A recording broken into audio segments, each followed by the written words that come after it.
So in this video, I will show you the very appealing whiteboard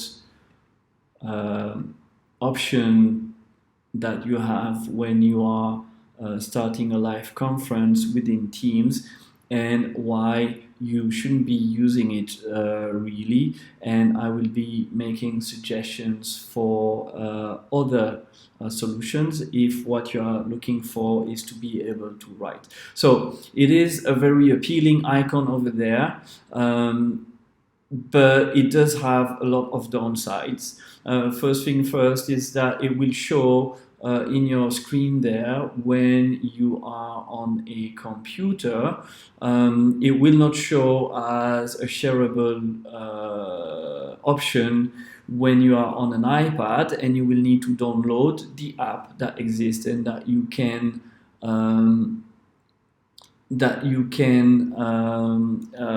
download from the App Store. So it looks like that.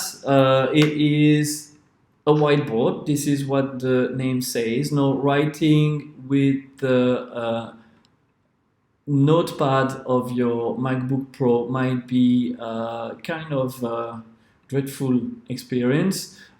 So you can see the time I take just to write a simple word, and then it is just the worst handwriting ever.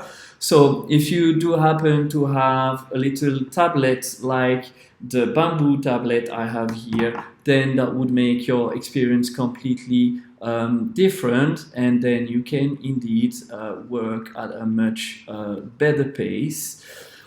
If you are working on an iPad with a stylus, I'm afraid to say that the Whiteboard Microsoft app has a lot of delays, which makes it practically completely unusable when working on an iPad.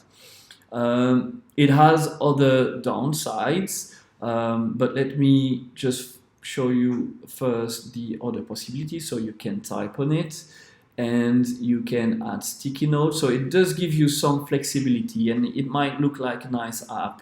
No, the major problem is that if you're recording the conference because you are having distant students, then your whiteboard will not show on the recording.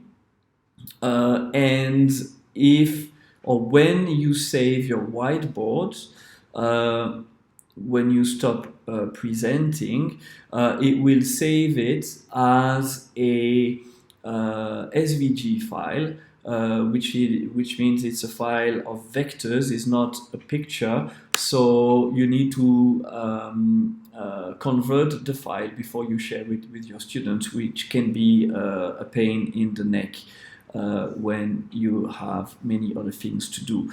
So my suggestion, if what you are looking for is to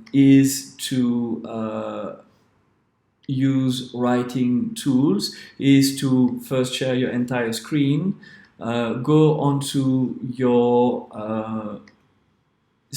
into your Teams notebook, and simply open a page there in maybe in the teacher only part or in any other part that you find relevant, where you can actually use it as, so let me start a new page, there you go, untitled page, let's make it bigger, then go for the drawing tool, and over here you can do whatever you need to do. It will work perfectly fine on an iPad, and it does definitely work fine when using it on a bamboo tablet. So whether you need to show how to write Chinese or kanji characters, or whether you need to demonstrate how to make a two-point perspective, this is a very nice and easy way to do it.